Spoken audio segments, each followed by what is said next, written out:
All right, let's talk about Saturday's Dodger versus Angel game. So ESPN gives the Dodgers like a 73% chance winning, so right in there. So it's in that confidence bracket, pretty close to. Actually, I think that they're more like 76%, 77. They were right there in that bracket. Again, I don't know how they come up with there, so I'll tell you about more in depth of mine. So by the way, let me just kick off. I'm trying to get more subscribers. So if you come down here to the lower right, somewhere around here, you should see that subscribe button. So if you like listening to the show, please subscribe. So let me get back to this. So the model has the Dodgers scoring an average of six with the median of 6 with an average of 6.3, and the Angels with an average of 2, median of 2, and an average of 2.9. So that's a really anemic offense, and it's not hard to see why. So part of it has just got to do with Tyler Glasnow. When you just look at that average against his win-loss record, I think is somewhat beguiling. It's not as great, or his ERA isn't as great. I don't exactly know why that is. Maybe just giving up. Maybe they're leaving him a little bit too long, gives up hits when when later in the game when there's players on and so on and so forth. But that notwithstanding, he really has been pitching fantastic. The other thing I'll point out is Patrick Sandoval is not pitching tomorrow night.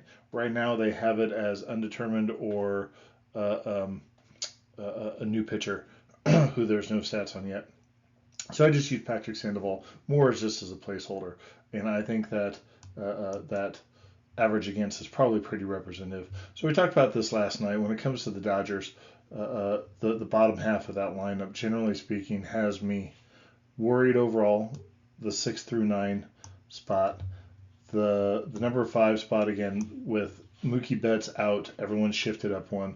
And Ipa has been playing really well. He's a rookie though. He's going to have some more downswings. That's to happen.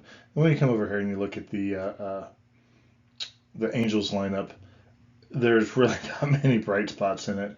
I suppose you could say that Taylor Ward is your bright spot, but he's batting 240 with 12 home runs. That's not going to get him to the All-Star game, I imagine. So not a whole lot there. And then you've got Joe Adell. Sure, he's got 12 home runs, but man, he's batting 193. So again, just overall a weak lineup. Let's go ahead and take a look at the matchup. So one of the first things is just notice this high strikeout rate anticipated for the Angels. Again, that has to do with the fact that you have Tyler Glasnow on the mound, and he is going to induce a lot more than typically he's going to get more than league average of around 7. And that's exactly what this is showing us with somewhere between 8 or up to 9, certainly as low as 6. But if I were a betting man, which I am, I would be looking more up into this range up here. Meanwhile, the Dodgers, the median is right there at 6, so a little bit below the average. Then let's come over here and take a look. Again, like last night, you've got that excellent walk rate by the Dodgers, and then we should be looking to see plenty of home runs being put up there as well. So overall, the expecting a strong pitching start from Tyler Glasnow against a really poor Angels team. And then you can really see how that pans out when you come down here. You just see the OPS by the Dodgers. This is the one stat that I really think tells a big tale. Is that 910 versus look at that 550? That is embarrassing. But that's the power of doing the Monte Carlo simulation.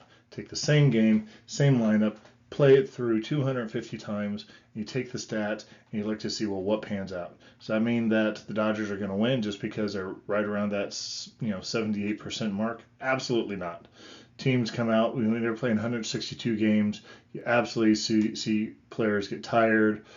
They get worn out. It's a game of probabilities for sure, and that's the reason why when we get to the postseason, you start seeing the 7-game series because you want to see the better team be able to play through those one-game one-offs. But when you start to look at just that matchup, that's what this is telling us is Dodgers have a really significant edge in this particular game, particularly because of Tyler Glasnow, and then because of the week expected starting pitching staff from the Angels. So if you like what you listen to, again, down here in the lower right is a button. Click subscribe. And if you got any questions or comments, drop me a note. Thank you.